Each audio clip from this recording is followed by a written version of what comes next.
We begin the Gemara today, 4 lines from the bottom of Daf Yud Zayin Amud Beis. It's the middle of a halachas here that Rava brought benegay to Yerusha by a goy and things are similar. Because we spoke about the Yerusha of a Eved Ivri that's sold to a goy, so the Gemara brought in these halachas here.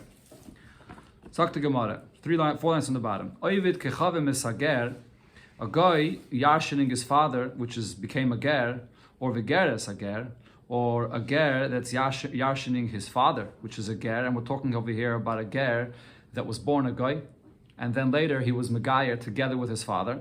So einoi loy medivrei Torah v'loy medivrei seifrim. There's no Yerusha in both of these cases, not min Torah and not midrabanan. The Gemara before brought that when it comes to a ger yarshening his father, a goy, there is Yerusha midrabanan, because if there'd be no Yerusha, they were concerned, Shema Yachsel l'Surah, he might go back, he will want to go and be a goy again. But over here, in this case, Chacham had no reason to make a takana, that a goy should yashin his father a ger, or a ger should yashin his father a ger. If he's going to try to be a goy again, it's not going to change anything anyways. So, the Chacham made no takana. What's the source for this? The Tanan, as we learned in the Mishnah, or others are is the Tanya, we learned in the Braisa, love a mois min a ger, you borrow money from a ger, shen his guy to bana vimai. So he became a ger, and his children became a ger with him. Lo yachsel abanov. So you don't return the loan to the children. If the father dies, so you don't have to return the loan to the children, because there's no Yerusha here. V'im echse, and not only that, if he decides, you know what, I'm going to give back the money anyways, ein ruach chachamim noichemen. The chachamim are not happy about this, which really means that the chachamim are basically looking at this and say, there's absolutely no need to do this. There's not like even the child has absolutely no Yerusha to the father when the father's a ger and the children are ger. Frag the Gemara, but v'hatanya, didn't we learn a brayso that says ruach chachamim noichei menu regarding such a case where the father is a ger and the children is a ger, and the person is returning the loan to the children? The chachamim are happy with this. Answers the Gemara loy kashya. There's no contradiction. It depends on the situation. Kan shayrasa v'leidasai shaloi b'kedushin. The first brayso we brought is the children that were born totally not a yid. He was the pregnancy, the birth was when he was not a yid, and later he became a ger together with his father. So in such a case, there's no Yerusha at all, not min Torah, not midrabanan. But the Kan in the second brayso that says that if he returns the loan to the children, the chachamim ruach chachamim neichei menu shayrasa shaloi b'kedusha. So the pregnancy was shaloi b'kedusha. So if it was shaloi b'kedusha, so he's not a Yisrael gomer, but mitzad his birth. But v'leidasa b'kedusha, he was born b'kedusha. So in such a case, because this individual that was born b'kedusha could be confused with the Yisrael gomer, so the Chacham say that if you return it to the child, so people shouldn't come to think that you don't have to return the loan to a son after the father passes away. But even this person, is still not a Yisrael gomer. That's what Rashi says here. There's a discussion in the Rishonim about this, but that's how Rashi teaches this, that he's not a Yisrael gomer if his pregnancy was not b'kedusha. He's a ger, but he's not a Yisrael gomer from birth. That means, in other words, just because he became a ger, we're talking over here about a person that became a ger. But if his pregnancy was not b'kedusha, so then mitzad his birth, he's not a Yisrael gomer, even though he was born b'kedusha. The kid was born b'kedusha, even though he also wasn't. So he doesn't mean b'gaya. No, he does. He does. If Haydasa was Shaloi B'Kedusha, he's not Yisrael Gomer. That's what Rashi says. Okay, so this was all continuing over here from what Rav said, different halachas benegay to Yerusha. And before, in the beginning of this, we learned yesterday, Rav brought benegay to this, that a goy yashins his father, that the source for that was a pasuk that it says benegay to a eved that sold to a goy, and there the pasuk said v'chishav im koi nehu. And we dashed for that, Veloyim Yorshe Kaneu, that a guy that owns an Eved Ivri, his children do not yarshin. So from that, Rava learned out, or the drasha before in the Gemara was, that only by an Eved Ivri there's no Yerusha, but otherwise there is Yerusha for a guy from his father. So here the Gemara will bring another source for Yerusha by a guy. From where do I see that a guy yarshins his father? Because the pasuk says, Ki Yerusha le'esav nasati es har seir, that the Yerusha Esav yarshin har seir. So Esav is a guy, and he also yarshin har seir. So the Gemara says, no, actually Esav does not have the status of a guy. V'dilma Yisrael mumar shani. Esav's status is a Yisrael, but a Yisrael mumar, a Yisrael that rebelled and is not acting like a Yid at all, but nevertheless a Yisrael. So therefore there's Yerusha by it. Can't is not related to a guy. Elo the Gemara says, Mehacha, the Raya is from another place where you find Yerusha for a guy in the Torah. Ki livnei loit nasati is or Yerusha. That for the children of Loit, or is a Yerusha. So we see by Loit is not a Yid, and still there's the Indian of Yerusha. Rav Chia bar Ravin, my time Eliyama Karave. Why didn't Rav Chia bar Ravin want to learn out the source from before from Rave? So the Gemara explains because Miksiv, v'chishav im kaneyu, v'loy im yarshe kaneyu. Does the pasuk itself spell out this drasha of v'loy im yarshe kaneyu that teaches us that otherwise there is Yerusha? It doesn't say that. It just says v'chishav im kaneyu. So maybe there's no source for Yerusha here at all. My time why doesn't he bring the source from Rav Chia bar Ravin? It's clear, Light, the children of Light had Yerusha, he's a guy. And says the Gemara, because there you could say Mishum Kvoided Avram Shani. Light, a relative to Avram, so the Torah maybe gave for the children of Light the Yerusha because of his relation to Avram, for the honor of Avram. But there's no raya for any guy B'chlal that there's any for Yerusha. Tana Rabbanon, going back to the halachas of Eved Ivri, so we learned in the Braisa as follows: Yesh Bivri, Shein Bivriya. There are certain halachas that apply to an Ivri, Eved Ivri, that does not apply to an Am Ivriya. And in the opposite as well, V'yesh Bivriya, Shein Bivri. There's halachas by an Am Ivriya that don't apply by an Eved Ivri. Yesh Bivri, what's the halachas of an Eved Ivri that apply only by him? Shu Yaitze B'shanim, he leaves after 6 years, Ubi Yovel after Yovel, B'misas Aden, and when the master passes away. Masha'en came Bivriya. By Am Ivriya, she doesn't leave in any of these ways. The Gemara is going to immediately ask, how could we say this? We know that Am Ivriya leaves in the same ways as well. The Braisa continues, V'yesh B'ivriya, and you have by an Am Ivriya what's not by an Eved Ivri. Sharei Ivriya Yaitze B'simanim. Am Ivriya leaves when she becomes mature and shows signs of being a Naira, and which is not by an Eved Ivri, and also ve'einanim keres v'nishnis. Am Ivriya cannot be sold, and then afterwards, once she's released from her master, to be sold a second time. Umafta and she could also be redeemed from her master, Balkarchai. Balkarcha, we'll see soon, the Gemara will spell out who Balkarcha is. In the end, the Gemara is going to say Balkarcha means even against the will of the father. Masha'en came be'ivri. And these halachas do not apply by the Eved Ivri. Talk to Gemara, the Braisa here said, Yesh bivri shein bivriya, that there's the halachas of the Ivri that don't apply by the Ivriya, which is that he leaves after 6 years, after Yovel, and when the Adam dies, and it doesn't apply by the Ivriya. Frek the Gemara veramini, but there's an obvious contradiction of everything we learned till now, based on the Mishnah. The first Mishnah on this subject that we're learning said, Yiseira olav Amma Ivriya, that Amma Ivriya leaves from the master an additional way more than the Ivri, Shekainatzma b'simanim, that she leaves when she has the simanim of an Aira, but she does leave also in the same ways that the Ivri leaves. Rav Sheshes answers, Kagoin sheyiyada, because over here, this Braisa is speaking about when the master was Meyayit, he got married to the Am Ivriya. After he gets married to her, becomes like a wife. Once she becomes like a wife, she can't leave in any of these ways. She could only leave with a get, really. The Gemara asks on this, that's what the Braisa is speaking about. Yiyada. The master married her. Pshita, so then it's obvious that she doesn't leave in any of these ways like the Eved Ivri Gita boy. Then she should need a get. She's married to him like a regular wife. Answers the Gemara, Mao de Teime. I would think to say that this marriage is different. The original halacha that she has an option to leave by 6 years or by Yovel, that should not be bottled. Those original halachas that she can leave as an Am Ivriya remain even after she gets married to him as a Yid, as a Isha. That's what I would think. And the Maharit here explains, why would I think such a thing? She's fully married. The answer is because there's something very different with this marriage here. By a regular marriage, it has to be with the das of the Isha, with the consent of the Isha. And here, Am Ivriya is only possible when she's a Ketana. And for a Ketana, there's no das at all. Elamai, it's a Gzeiras HaKosav that the Odin could be Miyayider. The Odin pays for her, and then later he says, I'm married to you, without her consent. So maybe this is a different type of a marriage. It's not a marriage that she's fully married, that she needs a get. Maybe there's another option like before, to leave like an Am Ivriya. So therefore, Kamash Malon, and that's why this Braisa is saying that no, it's a marriage that she would need a get and she can't leave any other way. Why did the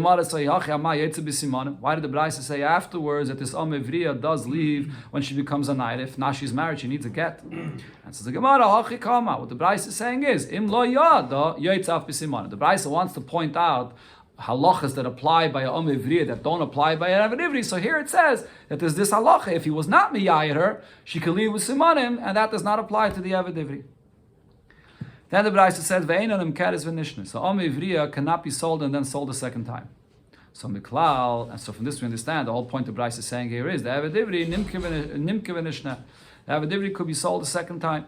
Like the Gemara Bad Vatanya, we learned in the Braisa says Bignei Vasai, that a person is sold to be Eved Ivri because he stole and he didn't have money to pay, so he sold to work for that value. So from this we learn now, Bignei Vasa, he's only sold if he doesn't have what to pay for his Gneva, but V'loi B'kfele. But not if he doesn't have what to pay for the Kefel. By Gneva, you have to pay also double, Kanas Kefel. But if you can pay, but can't pay the Kefel, for the Kefel he's not sold. Bignei Vasa, V'loi B'zmamai. You sold for Gneva if you don't have what to pay, but not Eidim Zaymin. Eidim Zaymin, the halacha is, Vasisim Loi Kashazamam, that they have to pay the same that they wanted to do for this person, the lie and the edus that they said. But if they don't have what to pay, the Edom Zaymin don't get sold.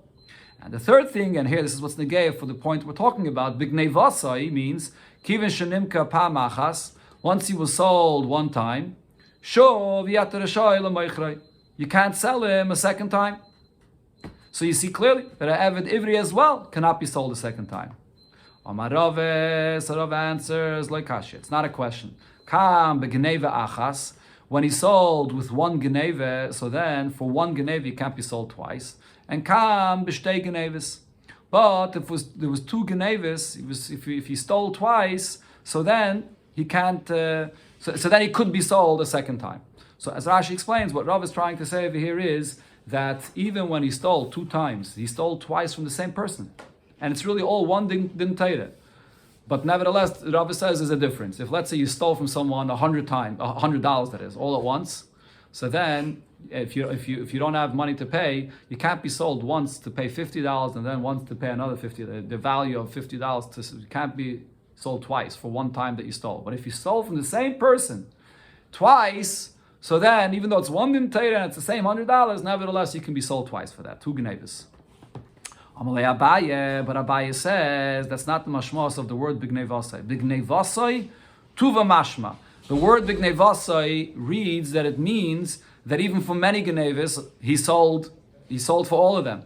Gnei Vasai is Lashon Yochid, so it sounds like only if he stole once. So Rashi over here brings from different Lashonis in the Psukim, for example, Behema Rabba, Vadoga Shabiyoir, where Lashon Yochid means many. Over here as well, the mashma says if it's one person that you stole from, and it was one din Torah, why should you make any difference if you stole from him 10 times or you stole from him one time? It's one din Torah, and you owe him now this amount of money for one gneva or 10 gnevas.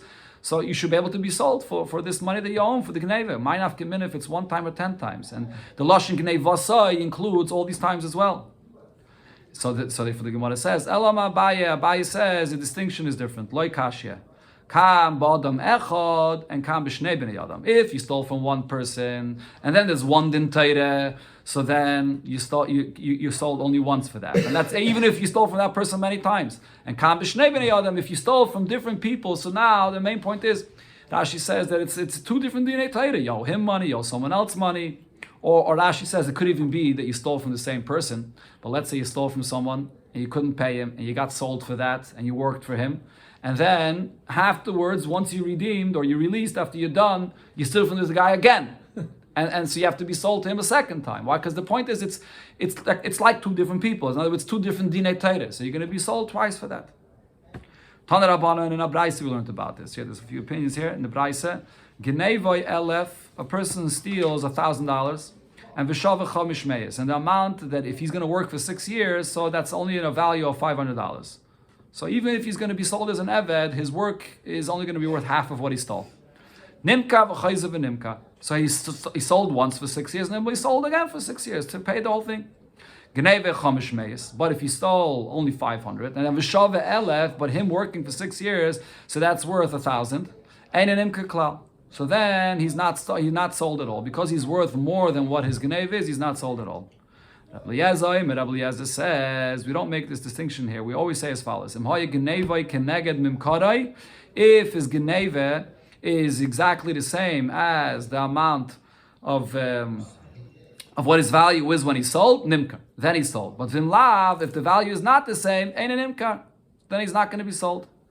So the Gemara says, Amar Rave, Baha, Zachanu, Rabbi Eliezer, the Rabbanan. In this machlokes, Rabbi Eliezer defeated the Rabbanan, and his opinion is right. Why is that? Because the Maishna, what's the difference? The Gnevai Chomish Meis. A case where he stole 500. Vishav Elef, and he's worth 1,000. The Ein Nimka, he's worth more than what he stole. So over there he's not sold. Why not? Because it's based on what the pasuk says. The Nimka, when it says V'Nimka B'Gnevasei, Nimka means Nimka Kuloi, that he's only sold if he's being sold completely. Since he's worth more than what he stole, so he's only being sold halfway. He's only being sold for 3 years instead of 6 years. So for that, there's no being sold. V'nimka is only if he's sold fully. So if so, the same drasha applies to the continuation of the pasuk. Nimka b'gnevasai amarachmana v'lo nimka b'chatzi gnevasai. A person is not sold for half of his geneva. If he's worth more than his geneva, so then he's not going to be sold for half of the geneva as well. So nimka means fully, and gnevasa means only if it's for the full geneva. Like Rabbi Eliezer said, only if the value is the same for what his geneva is. That excludes most cases where a person sold. Right, that it should be exactly the same, but for what his value was. It usually would be either more or less. Huh?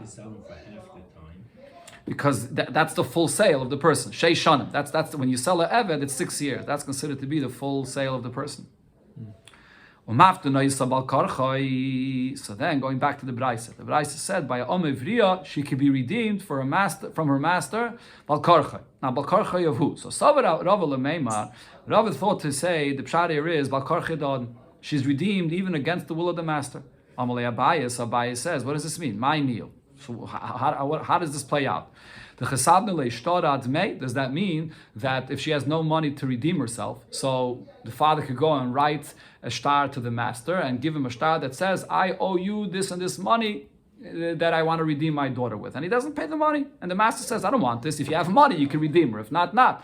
But is that what the Braisa means? That you can just give this shtar and I owe you to the master and she will become redeemed? But why should that work? Knocket margin to be yodeh. He's holding a precious gem in his hands. So instead of this precious gem, he should give a broken earthenware. The Adon should be forced to accept just this shtar that's sort of meaningless. So therefore Abaye says, no, the Adon does not have to be ready to allow it to be released against his will. Balkarcha means Balkarcha da'av.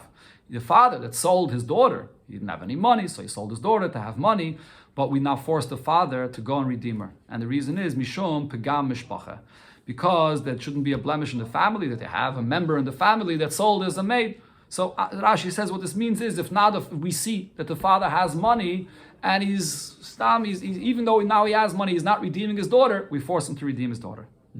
Says the Gemara, if this is the svara because of the pegam for the family, so eved nami nichpinu lebnei mishpacha, so mishum pegam mishpacha. So shouldn't we force also regarding an eved that he should be redeemed by the family because of the pegam of the family, that they have a member in the family that sold as an eved?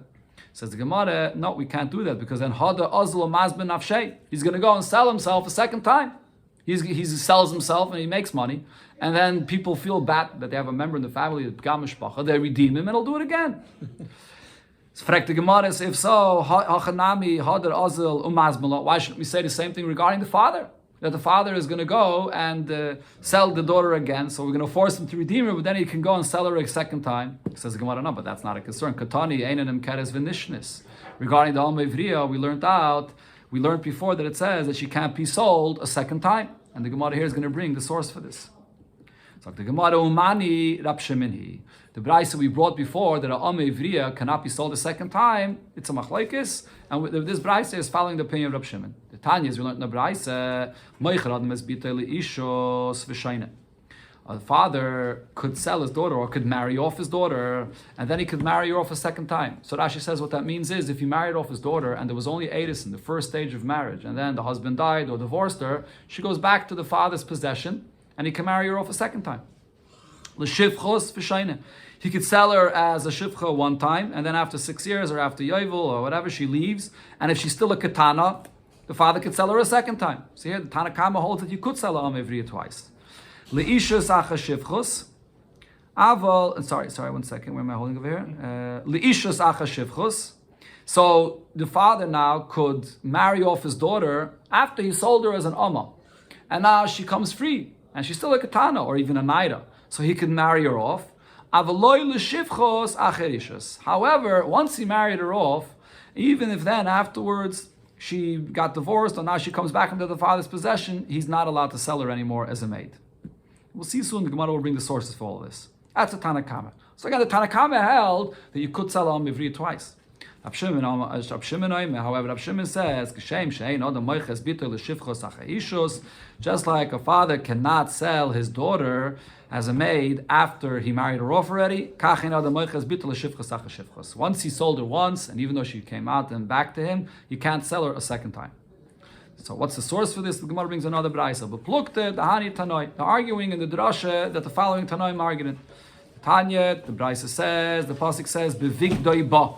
So on that pasuk over there it says, lo yada vehefta, that she got redeemed. So la'am nachril yimshul machra bevigdoi ba, that he can't sell her again. Okay, so now what does this mean that he can't sell her again bevigdoi ba? After vigdoi ba, he can't sell her a second time. But what does this vigdoi ba mean when it says that he can't sell her a second time? Okay, so Rabbi Kiva says as follows: Kiva shapirish talisa yaleh. Once he spread his garment over her, which is an expression for marriage. Once she was married off by the father once, he can't sell her a second time. Divrei Rabbi Kiva. So Rabbi Kiva is saying, if you married your daughter off, you can't sell her a second time. Rabbi Eliezer says, bevigdoi ba is read differently. You're supposed to read it bevogdoi ba. Kivin shabagat ba. Once he was baiged in his daughter, he was a traitor to his daughter, meaning that he needed money, and he went and sold his daughter for a maid. He's not allowed to sell her a second time. So we see here this machlokes based on how you read the pasuk, if he's allowed to sell his daughter a second time. Now, what's the basis of their machlokes? Rabbi Eliezer holds that the way you interpret words in the Torah is going by the Mesaida of the actual letters, the way it's written in the Torah. Meaning not by the way we read it, by the way we actually pronounce it, but by the actual writing of the way it's written. So over here, if you read the actual letters of Bevigdoi Va, to read it with a chidik, vigdoi, you have to really have a yud there. But there's no yud there. So if you read it with a comma, it's bevogdoi ba, which means that he was a traitor, that he sold her as a amma. So therefore, from here we see he can't sell her a second time. Rabbi Kiva savar yesh eim lemikra. Rabbi Kiva says that you read the pasuk according to the way you pronounce it. And it's pronounced as if it's written with a yud, and that's bevigdoi, which is the beged, which refers to marriage. And then you can't sell her a second time. Rab Shimon Sava, Rab Shimon we brought before, he holds both. He holds you can't sell your daughter after you married her off, and you also can't sell her a second time after you sold her the first time. So Rab Shimon holds Yeshem Lemikra Ula Misaitis, that you read the pasuk both. Since over here you could, Rashi explains that in some cases it's a contradiction. If you read it one way, you can't read it the other way. But here you can learn both halachas from this pasuk. You read it bevigdoi, you read it bevogdoi, that he can't sell her after marriage, and he can't sell her a second time. In the pshat of the pasuk, the Rishonim point out it's not so pasuk because the pasuk here says la'am nochri la'yimshul machri bevigdei ba. It sounds like it's talking about that you can't sell it to a guy, but the pasuk over here, the Gemara is dashing it's not talking about selling to a guy. It's talking about selling her a second time to a yid or selling her after marriage. So the lashon of the pasuk am nochri is a little bit shver. Okay, let's go weiter in the Gemara. Boy, Rabbi Baravu had the following shaila: Yud. So this halach of Yid, which again is after a Odain acquires a maid, he has the option not to get married to her. That's Yid. Nisua Naisa, so when he's Miyayid her, what is this Yid?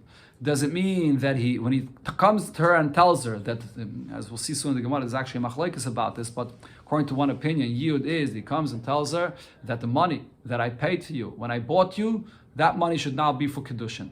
So what does this Yid accomplish? Nisua Naisa, that does she become fully married to him, the full stage of marriage, full kinyan, or Eidisa Naisa, or the Yid, when he tells her that you should be Mekadeshes to me with the money that I gave you in the beginning, it only does Eidisa, the first stage of marriage. Nafkamina, so the Nafkamina is, as always, the difference between Nisua and Eidisa, the two stages of marriage. The Yarsha, will he yarshin her when she dies, or l'tamala, if he's a kain, could he become tamiter, or lahafin nedara, could he nullify her nedarim by himself without the father if he's fully married to her? So what's the halacha? Toshema. So the Gemara brings a braise regarding what we brought before. How do we teach bevigdei ba? So we learn from this pasuk that kivin shepirish talisa aleh. Once he married her once, shuven the father married her off once. That is shuven rashay lemoichra. He can't sell her a second time. Can't sell her as a amayvriya after he married her off. So what do we see from this? Zavuri yudulay mezavan la. He can't sell her. Ha Yehudi miyayid la. But he could marry her off after he married her off once. He could marry her off a second time. Okay, so the lashon of the Gemara Yehudi miyayid la over here means to marry her off, not dafke yud, but he could marry her off a second to someone. But if you're going to say that once there was yud, he married her off to the Adin, and there was yud, and what did that yud do? That yud did full nisuin, fully married to the master. So now you're saying that afterwards, if she came back to the father's possession, the master gave her a get, and she came back to the father. So now you're saying that the father could marry her off to someone else, but why? Kivin denisis, if she was sold to her master, and the master was miyayider, and this is a full nisuin, once she's fully married, shuvein le'avil reshuspa. So the father has absolutely, she's not in the father's possession at all. Elolav, says the Gemara, so what do you have to say? Shmam, edison. So from here you see that what is yud? Yud is only edison. Yud does not accomplish any nisuin. Rav Nachman by Yitzchak. So Rav Nachman by Yitzchak answers, no, that's not the pshat b'chlal over here in this braise. Hacha b'Kidushin the al mekoi. Over here, this braise is talking about b'chlal Kidushin, and v'hachi ka'ama. This is what the braise is saying. Kiven shemasra avia lemish and ischayev b'she'era ksusa v'einasa. Once the father married her off to someone. We're not talking over here about pirish talisa yaleh that he sold her, and the Adain went and was miyayit her. Right? Again, the Havamir of the Gemara was, the Lashon of the Brais, the Kivin Shapirish Talisa Leh was that he sold her to a master, and that master was miyayit her. So therefore, the Gemara was saying, once the master was miyayit her, if you're going to say that it's nisuin, so then how could the father marry off his daughter a second time after nisuin? For sure, she leaves the father's possession. So the Gemara says, no, the Lashon of Pirish Talisa just means he married her off to someone.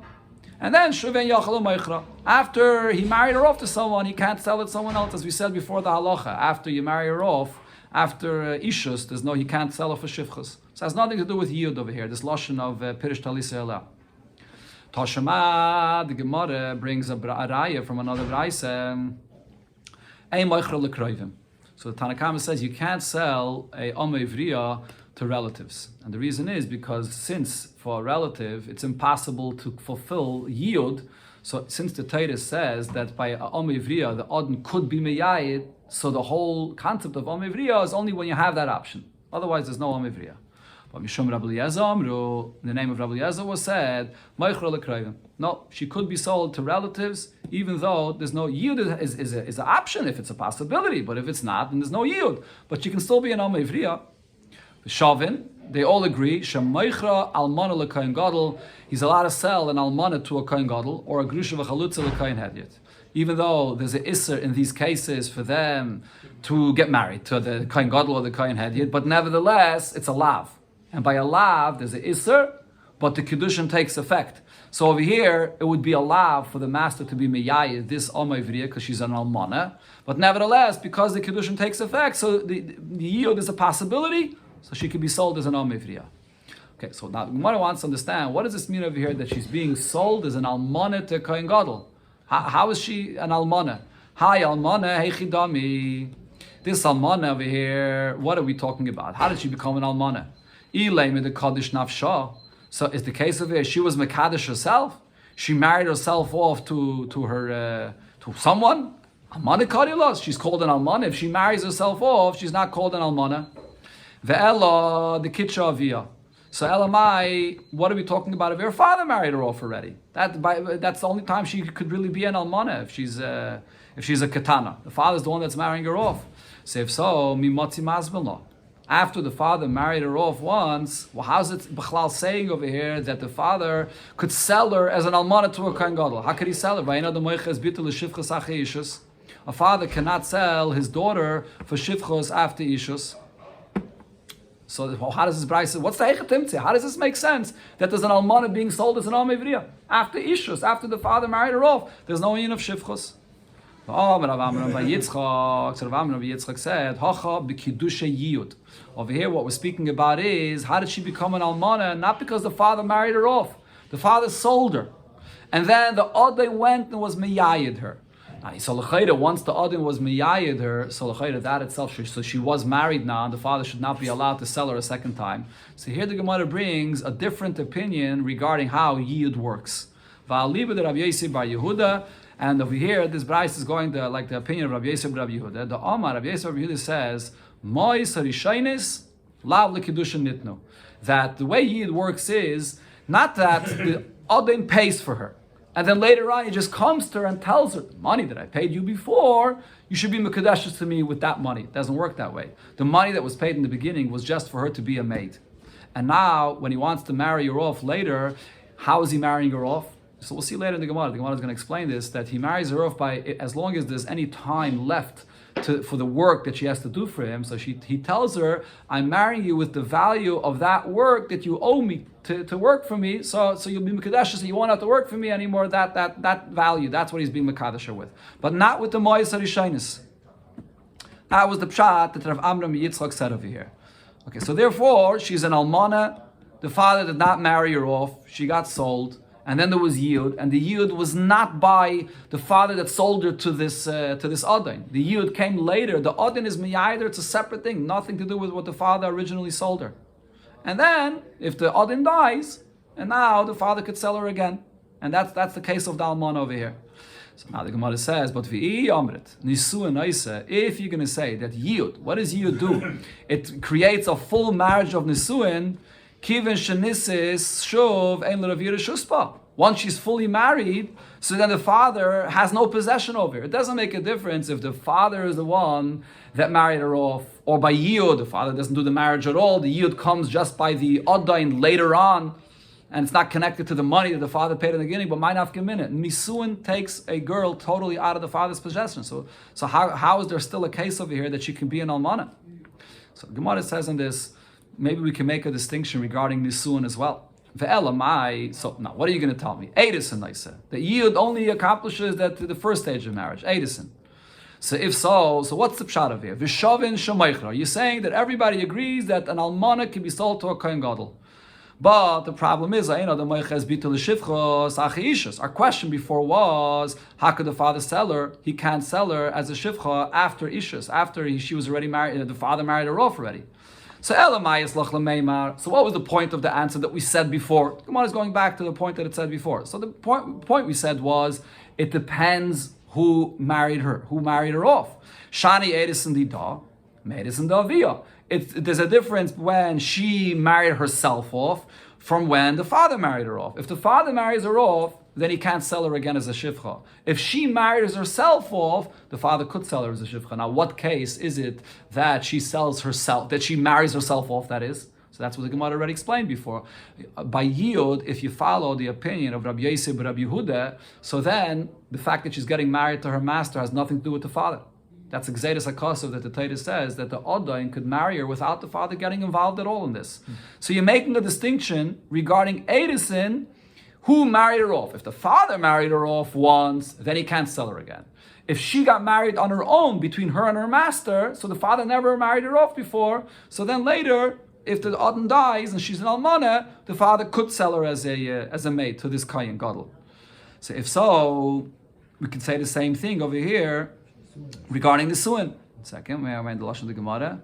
I feel a time in Nisuin Isa. So if so, even if you're going to say that Yud is a full marriage, why shouldn't we say Shani Nisuin Dida Minisuin Da'avia? That maybe there's a difference between if she marries herself off or if the father married her off. If the father married her off fully, so then she's out of the father's possession. If she marries herself off between her and the Odain, like Rabbi Yosef Rabbi Yehuda says, so then maybe she does not leave the father's possession. So the Gemara says, no, the distinction we're making regarding Eidisin cannot be made regarding Nisuin. Why not? Hi, my, how could you say the same? It's not the same thing at all. Bishloi me Eidisin shani. When it comes to the two different kinds of Eidisin, over there's a difference. Because really, Eidisin, she does not, what's Eidisin? Eidisin is not full marriage. She never really fully leaves the father's possession through Eidisin. Elamai, the Torah says that if the father did the Eidisin, he can't sell her as a shivcha. If someone else did the Eidisin, then the father could sell her as a shivcha. Because be'emes, even after Eidisin, she's still in the father's possession. But Ela nisuin mishani. But once there's a nisuin, there's no reason to make any distinctions here. Who's the one that brought about this nisuin? Because what's the concept of nisuin? Nisuin means she left the father's possession completely. Ma'naf gemina, who caused it? If the father caused it, or it's between the Adain and the girl herself, like Rabbi Yisrael Rabbi Yehuda says, she left the father's possession, so it's all over. Okay, so therefore the Gemara basically is staying with the raya that it brought before from the Braise, that over here we see that we must say that Yiyud does only Eidisin. And that's the case of where you have a girl that's an almana that the father could sell a second time. Now the Gemara says, but this the whole shot of here is based on Rabbi Yosef Rabbi Yehuda's opinion that says that the yiyud is between the adain and the girl, has nothing to do with the father, because the yiyud is based on later on, but not the original money that the father paid. But Rav Nachman argues in this, and he says, Rabbi Yosef Rabbi Yehuda agrees to the way we understood yiyud until now. Now that the whole yiyud is based on the money in the beginning that the father paid when, or the father was paid, that is, when this girl was sold. So how are we going to explain this brayse? So basically, yiyud means the father is marrying off his daughter here. So if the father is marrying off his daughter, so even if this person dies, how could the father then go and sell her as a shivcha? There's no shivchos after ishus. That was the original question here. Answers the Gemara, according to Rav Nachman bar Yitzchak, Maikim law Rabbi Eliezer. This brayse follows the opinion of Rabbi Eliezer. And Rabbi Eliezer, we had before in the beginning of the Yom, it says, the Amal, the shivchos, acha shivchos, hudule matzi mazman law. He can't sell it twice as a shivcha.